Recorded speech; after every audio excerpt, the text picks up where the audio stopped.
see it not as man seeth, for man looketh at the outward appearance, but the Lord looketh on the heart. This brings us to one of my most favorite Bible stories. So the Israelites wanted a king, because everyone else had a king, and you know us, we always want to be like everyone else. So they went to Samuel, who was a prophet, and they're like, Samuel, we want a king. And Samuel tries to explain, but God is our king. You know, God is the king that we really serve. But that wasn't good enough for them. They wanted somebody who they could see, who they could touch. And so Samuel calls out to God and he says, the people want a king. What do I do? And God says, well, go anoint Saul as king. And so Samuel goes out and he anoints Saul as king. And then God tells Saul, go completely and utterly annihilate the Amalekites. And so Saul, as king, should carry out what God says. So he gets there and the people say, but you should keep the best of our sheep and the best of our slaves and the best of our cattle and our king. And so Samuel does. He keeps the best of the sheep, the best of the cattle, the best of the slaves, and the king. And so God sends Samuel to Saul on Saul's way home.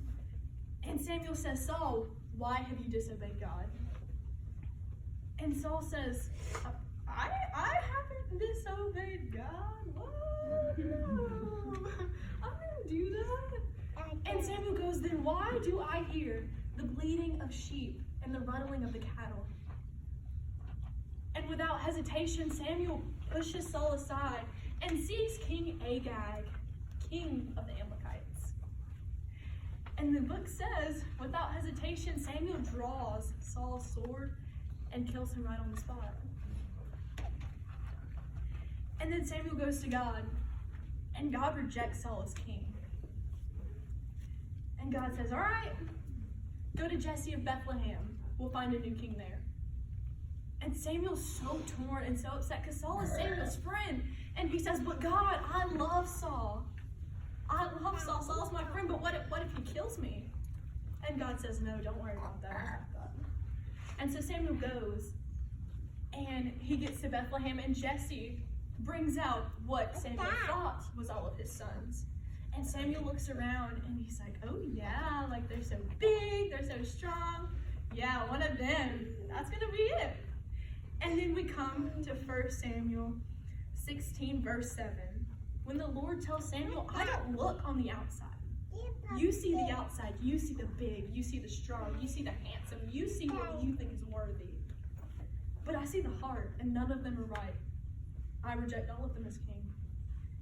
And Samuel goes, well, there's no one else here. What am I supposed to do now? And God says, go out to the back pasture. And so Samuel goes, and all he sees is a little shepherd boy, dirty, tiny. And Samuel's like, God, where's he at? All I see is this kid. And here we come back again, 1 Samuel 16:7. God says, I don't look at the outward appearance, but I look at the heart. The big difference between Saul and David was that Saul wanted to cover his sin. Saul wanted to hide it. Saul didn't want God to know what he'd really done. But David was a man of the Lord's own heart. And although David wasn't perfect, and although he messed up, he always came back. Which brings me to this. When I find my worth, I'm finding my worth in God. I was supposed to have a $20 bill, but I forgot. We're going to act like I have one. Here in my hand, I have a $20 bill. It's $20, so like it's worth something, right? What if I crumble it up? It's still worth something. What if I throw it down, stomp on it? Even though it's really dirty, it's still worth something, and you probably have a plan with what you're going to do with it, if you were to have it. And that's the same way with God. When the world condemns me and tells me that I'm not good enough and I'm worthless in the eyes of the world, God picks me up off of the ground and he dusts me off, and he still has a plan for my life. Because I found my worth in God, not in the people. And that's where Saul messed up. Saul had such a great calling on his life. He was destined to be something incredible. But he was more worried about what the people thought rather than what God wanted. So when I find my worth in the people, it's only going to fill me for so long. But when I find my worth in God, he has an eternal plan. People can't give you a plan for the rest of your life. My parents who sit right here cannot give me a plan for the rest of my life. They can't predict what's going to happen with me. They can't do any of that. But God can. So when I'm finding my worth in God and I'm seeking to find my worth in God, then I'm having an eternal plan laid out for my life. There's a plan and there's a purpose for every person's life in this room. But if you stray away, He will find someone else. And that's something that I've personally had to learn. And I look at it like this. You're on a road and there's two paths. And whether you decide to turn left or right, He has a different plan for that way that you're going to go. So when I find my worth in God, I'm finding something eternal. But when I find my worth in the people, I'm finding something that might not last that long.